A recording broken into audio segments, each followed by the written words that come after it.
everybody. It's Neil Malvone, founder of the Dream Bowl. I'm welcoming you to our new podcast series where we're going to hear from some of the amazing players that will be participating in this year's game. Please join Chuck Stuller, our Director of Player Personnel, and his assistant Trey King as they talk to our players and get a little bit more information about what brought them to Dream Bowl 12. Throughout the rest of the year, we'll be interviewing other players, current, former, and future Dream Bowl athletes. So come join us on Surge Sports and be part of the Dream Bowl experience.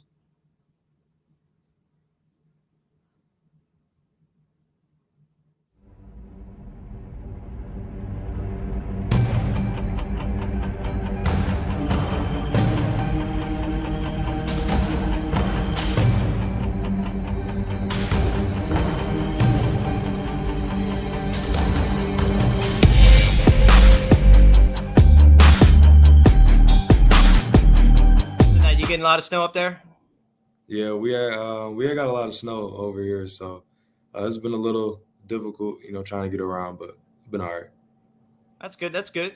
And now, do you have one of those motorized scooter sleds that Jarvis was telling us about? Have you seen those, or how are you getting around? No, I don't have it. I got a pretty nice truck, so it just cut through the snow. Okay. Is that some NIL money with the truck? No NIL money. All right, LaRon, we're gonna kick it off by asking you a couple questions here just to get to know you better. Obviously, we'll see you down there on Thursday. So time's moving along here. One of my first questions, obviously, you played at Lafayette and then just finished up your career at Northern Illinois. We've seen a lot of guys move like down in levels, moving up in a level. What was the biggest difference that you faced or that you saw? To be honest, a lot of guys think it's like that big of a difference. For me, I didn't really experience that much of a difference, and it could have been because I started at Lafayette my freshman year until my senior year. So I've played a lot of football. I've seen a lot of things. So I would just say obviously there's more guys in the locker room, obviously being on a bigger roster. So I guess that would be the biggest thing, just having a lot more people around. But it really wasn't that big of a difference, to be honest.